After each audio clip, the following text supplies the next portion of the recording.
I still remember the exact moment like it happened yesterday. We were sitting at the dinner table, the smell of roast chicken still hanging in the air, when Brandon suddenly leaned back, crossed his arms, and said, "You're just an extra mouth to feed." My fork nearly slipped from my hand. At first, I thought I had misheard him, but then Emily, my own daughter, nodded without even blinking and added, "Yeah, Mom. There's no more space for you here. Maybe it's time you figure something else out." For a few seconds, the whole room went silent, except for the ticking of the wall clock behind me. I sat there staring at both of them, trying to process whether this was some cruel joke or maybe I had stepped into a nightmare I couldn't wake up from. But it was neither. My name is Evelyn Harris. I'm 62 years old, a widow, and until this very moment, I thought I knew what family meant. I spent my entire life believing in unconditional love, especially when it came to my own child. But now, sitting there with my hands trembling in my lap, all I could think was, how did it come to this? Have you ever been betrayed by the very people you sacrificed everything for? It wasn't always like this. I wasn't some freeloader who just showed up one day expecting a handout. No, this house, this very house, was the one my late husband James and I built from the ground up. We raised Emily here. We shared birthdays, holidays, and every single ordinary Tuesday that made life feel safe and full. After James passed 5 years ago, I never imagined my daughter would see me as anything less than family. Brandon pushed his plate forward and wiped his mouth like he had just made some sort of business decision instead of ripping apart a family. He didn't even try to soften the words. And the worst part, Emily didn't even look at me. She just stared down at her hands like avoiding my eyes would somehow make what she said less cruel. I opened my mouth to say something, anything but the words just wouldn't come out. My chest tightened. I wanted to remind her of the nights I stayed up when she was sick as a child.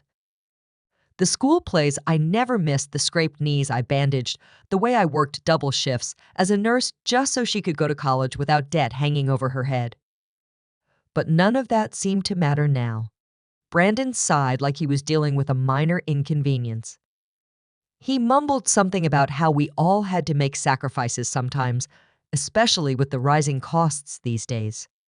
Then he stood up, took his empty plate to the sink, and walked out like the conversation was already over.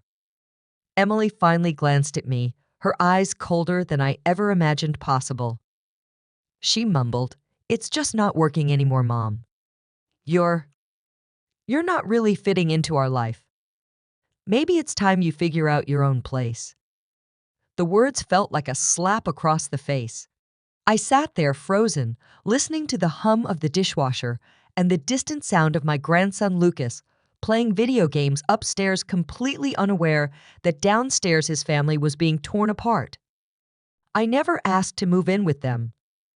After James died, it was Emily who insisted. She said it would be easier, more economical, and we could help each other. Back then, I believed her. I believed she genuinely wanted her mother close. I believed in the illusion of family. But now, hearing them speak about me like some unpaid bill they were tired of covering, I felt something inside me crack. Not just sadness. Not just disappointment. Something deeper. Something that whispered, maybe you don't really know people until you become inconvenient to them. I wanted to scream. I wanted to cry. But instead, I just sat there gripping the edges of my chair so tight that my knuckles turned white. It's strange how betrayal doesn't always come with shouting or slammed doors. Sometimes it arrives quietly with the clinking of silverware and the smell of roasted chicken you'll never be able to enjoy the same way again.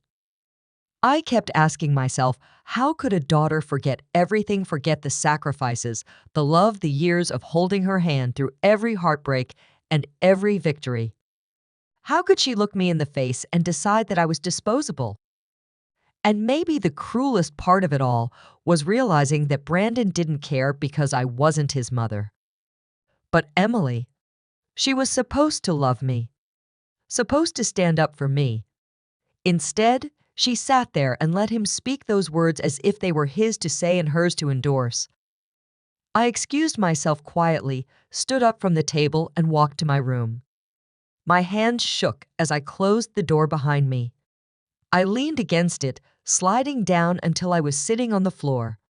Tears finally came hot and heavy as I buried my face in my palms. It's funny, isn't it? You can give someone everything, your time, your energy, your love, and when they're done, they toss you aside like you're nothing more than an extra mouth to feed. But what they didn't know, what they never even considered, was that I wasn't done yet. Back then, my life was simple. Simple but full.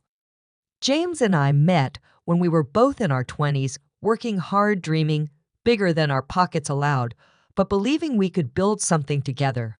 He was a quiet man, steady and reliable, the kind of person who didn't say much, but always showed up when it mattered. We bought a small plot of land just outside Savannah, Georgia, and little by little, we built that house with our own hands. It wasn't fancy, but every nail, every plank carried a piece of our hearts. That house watched us grow from a young couple into a family. When Emily was born, it felt like life had finally come full circle. I still remember painting her nursery sky blue, even though everyone told me pink was for girls. James said the sky should be the limit for her, and I couldn't have agreed more. Money was always tight, but we made it work. I worked as a nurse for 35 years, clocking in long shifts, missing birthdays, holidays, and sometimes even school plays. It was never easy walking away from her little face, pressed against the window, when I left for the night shift, but I did it because I believed it was for her future. Everything was always for her. James worked construction and took on side jobs whenever he could. We never splurged on vacations or new cars. Instead, we saved for Emily's education, for repairs on the house, and for whatever rainy days life threw at us. And boy, life threw plenty. I never once resented the sacrifices. Not when my hands ached from double shifts or when I came home too tired to even eat dinner. Because at the end of the day, seeing Emily grow up happy and safe made every hardship feel like it was worth something. When James got sick, everything changed. Lung cancer doesn't wait for anyone. I watched the strongest man I knew fade away in front of me, and no amount of medical knowledge could stop it. I was by his side until his last breath, holding his hand in that same house we built together so many years ago. After he passed, Emily was the one who told me not to stay in that big house alone. She said moving in with her and Brandon would be good for all of us, a way to stay close, to support each other. And I believed her. I believed every word. Looking back now, I wonder how all those years of love and sacrifice somehow became invisible. How did a life spent giving become something so easily forgotten? When James passed, it felt like the ground disappeared beneath me. The house we built together suddenly felt too big, too empty, and far too quiet. Emily was the one who suggested I move in with her, and Brandon saying it would be better for everyone, especially for helping out with Lucas. At first, it did feel right. Mornings were filled with laughter, and I loved walking Lucas to school or helping him with his homework while Emily worked late. There was comfort in feeling needed, in still having a purpose, in being part of the little everyday moments that made life feel full again. But slowly, almost too gradually for me to notice, at first things started to shift. Brandon wasn't openly rude, not at the beginning. It was more like little sighs when I asked simple questions, or the way his eyes rolled whenever I offered advice about something as small as what groceries to buy. I brushed it off because I told myself maybe he was just tired or stressed from work.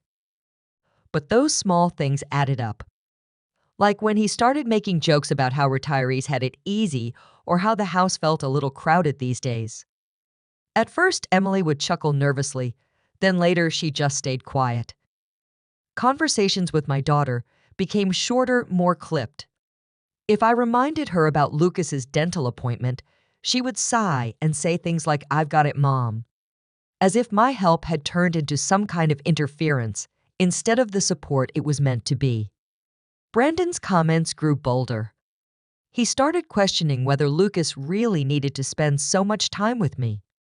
He'd suggest that I was spoiling him or meddling too much. Emily didn't defend me like she used to.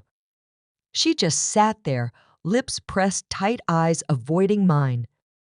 The house that once felt warm and full of family started to feel heavier, like I was walking on eggshells in a space where I no longer knew my place. I kept wondering, when did helping become a burden? When did being a mother turn into being an inconvenience? And even now, I still ask myself, how did we get here? It happened on a gray Thursday afternoon, the kind of day where the sky feels heavier than usual. Brandon stood in the middle of the living room, arms crossed, that same smug look on his face, like he was about to deliver some company memo. His words hit me like a punch to the chest when he said it was time for me to move out, and that honestly, I should be grateful they let me stay this long. I looked at Emily, hoping, praying that she would say something, anything. But she didn't. She just sat there on the edge of the couch, staring down at her hands like the answers might be written in her palms. Brandon kept talking, his tone clipped, condescending, as if I was a tenant being evicted for overstaying my welcome. He said something about how the house just didn't have enough space anymore, about how Lucas was getting older and needed his own room. It wasn't personal, he said, just practical. The words swirled around me, but none of it felt real. How could it? This was the home where I once rocked Emily to sleep, where I patched scraped knees, baked birthday cakes, and hung stockings by the fireplace every Christmas. Now I was being told it wasn't my home anymore. I tried to speak, but my throat felt tight, like someone was squeezing the air out of me. Emily wouldn't even meet my eyes. Her silence was louder than anything Brandon could have said. I nodded slowly, not because I agreed, but because I realized nothing I said would change their minds. They had already decided. The daughter I raised and the man she married had drawn a line, and I was on the outside of it.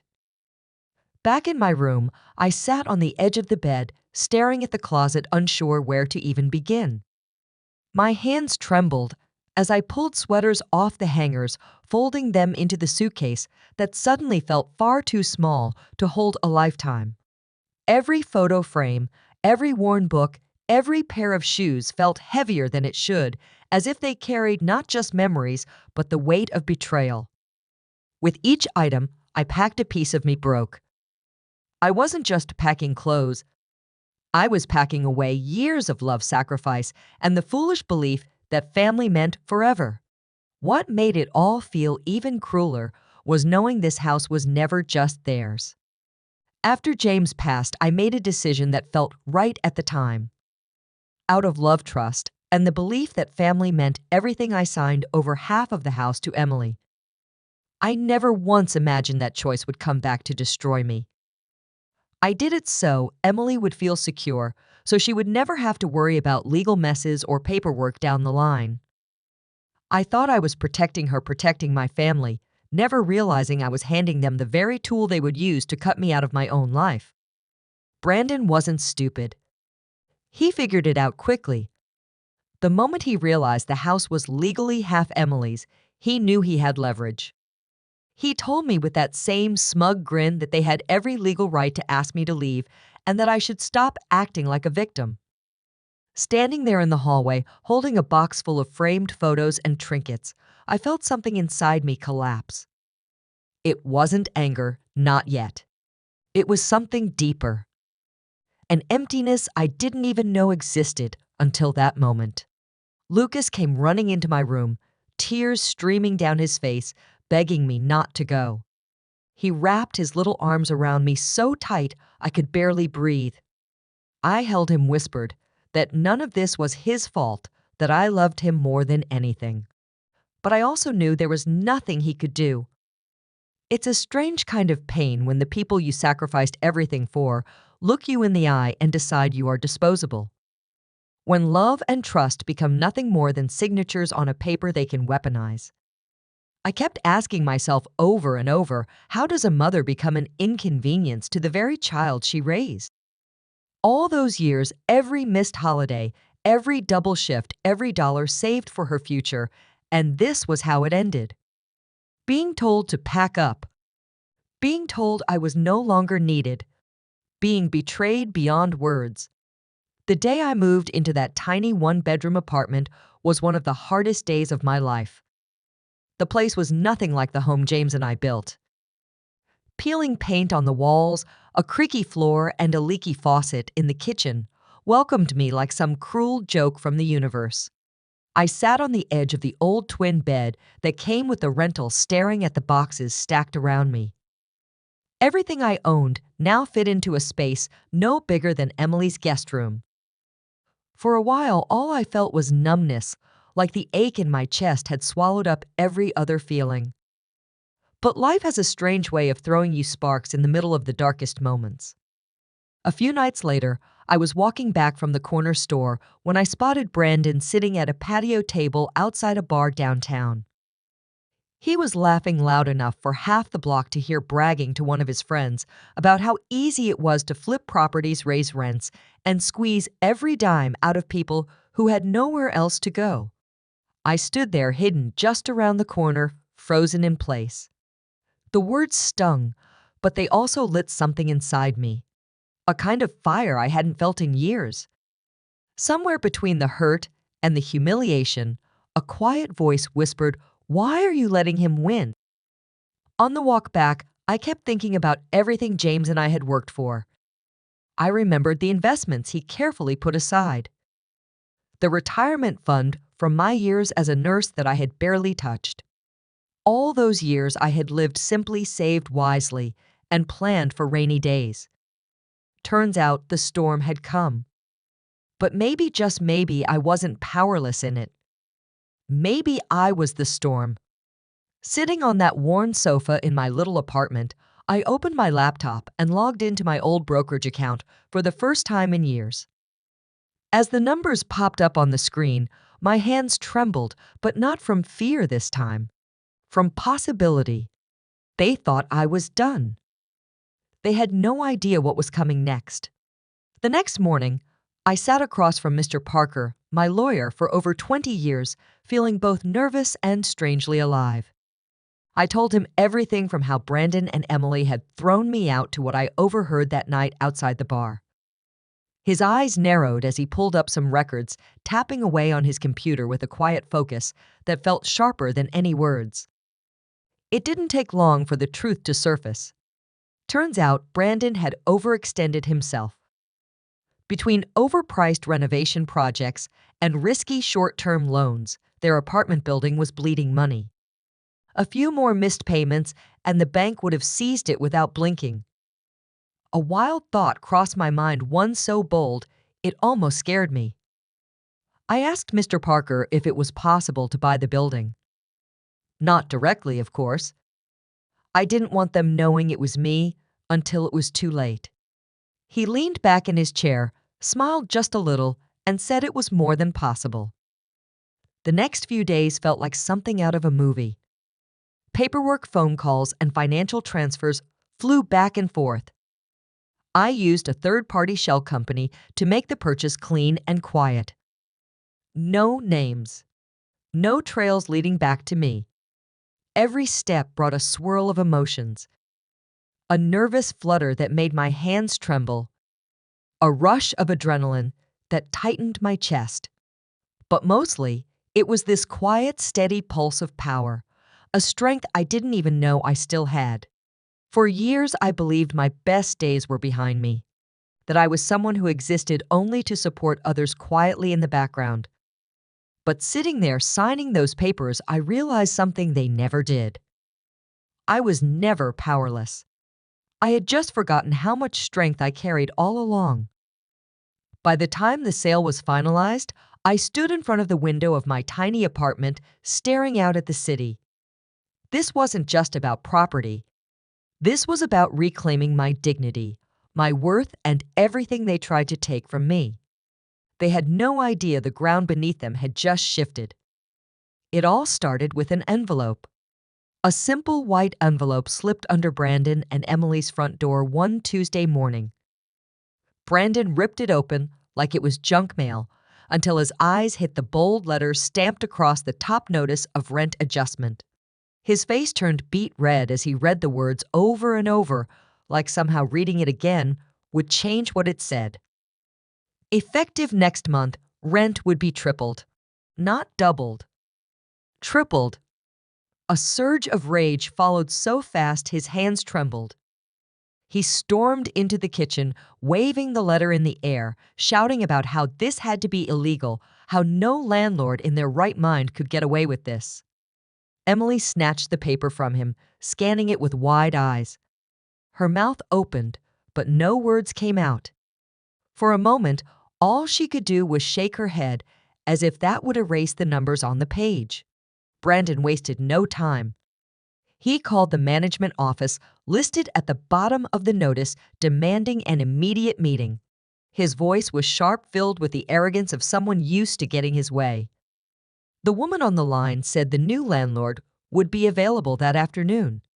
Brandon didn't even ask who it was. He was too busy rehearsing whatever threats and arguments he thought would scare them into backing down. Emily sat at the table in silence. She didn't say much, but the way her hands gripped the edge of the chair told me she already had a sinking feeling. Somewhere deep down, maybe she knew. Or maybe she just feared what Brandon was about to find out. When Brandon barged into the office, chest puffed and face flushed, he didn't notice me right away.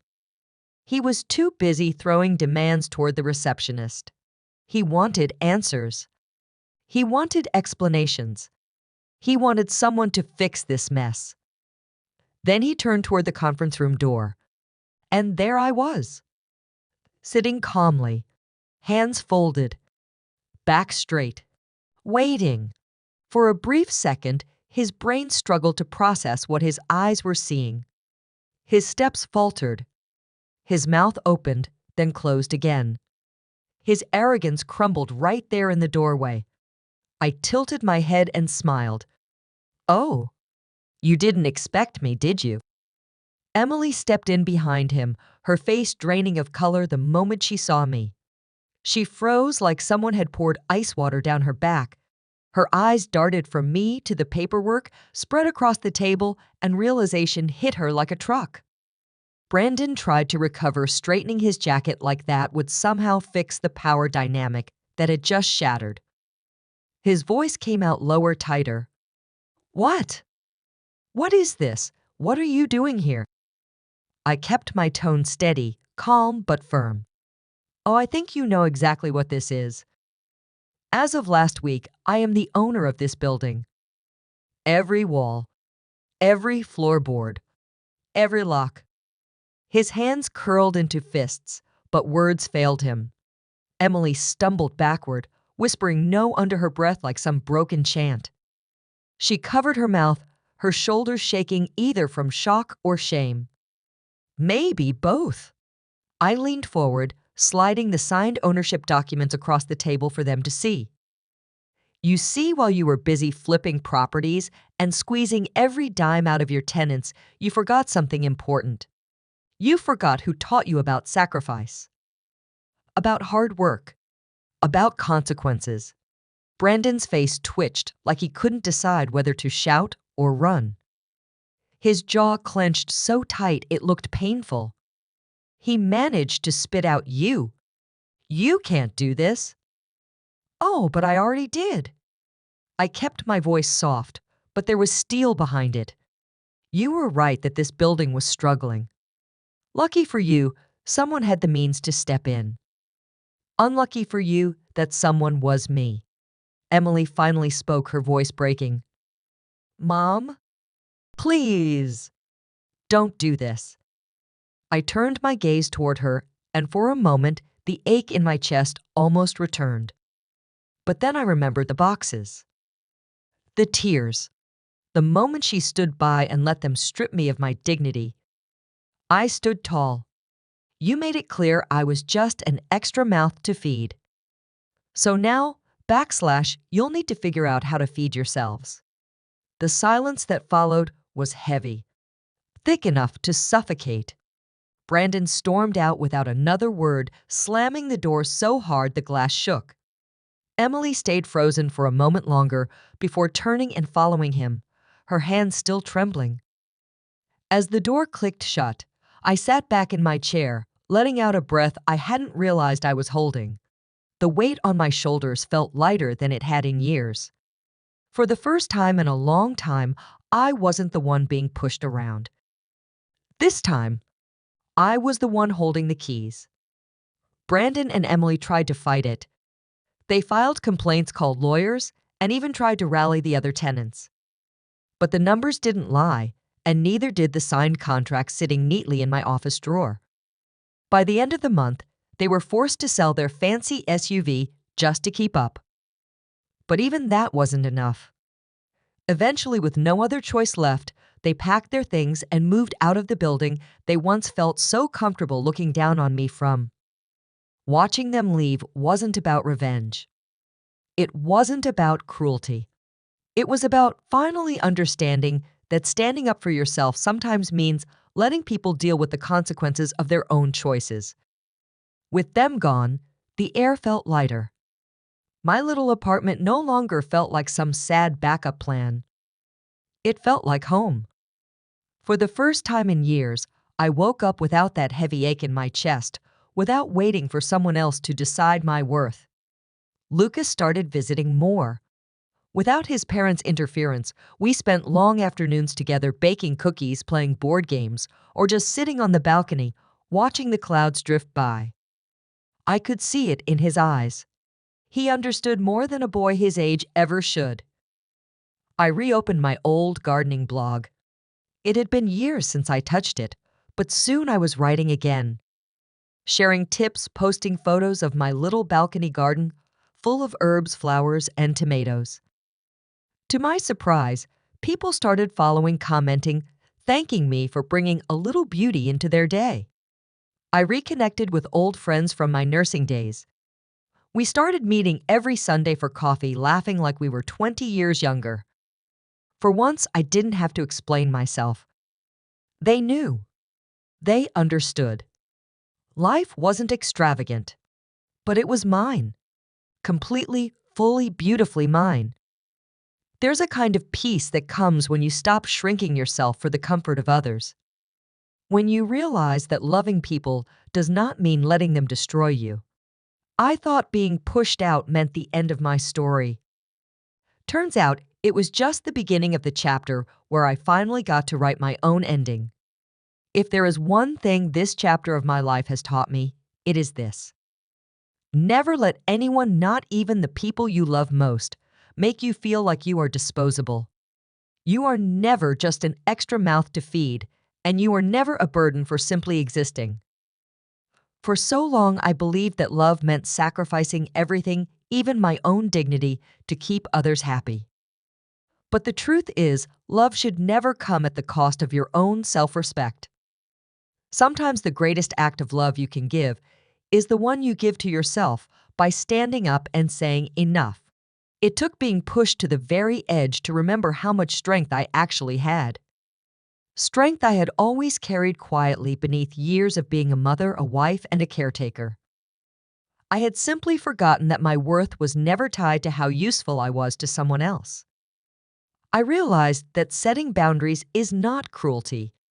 It is survival.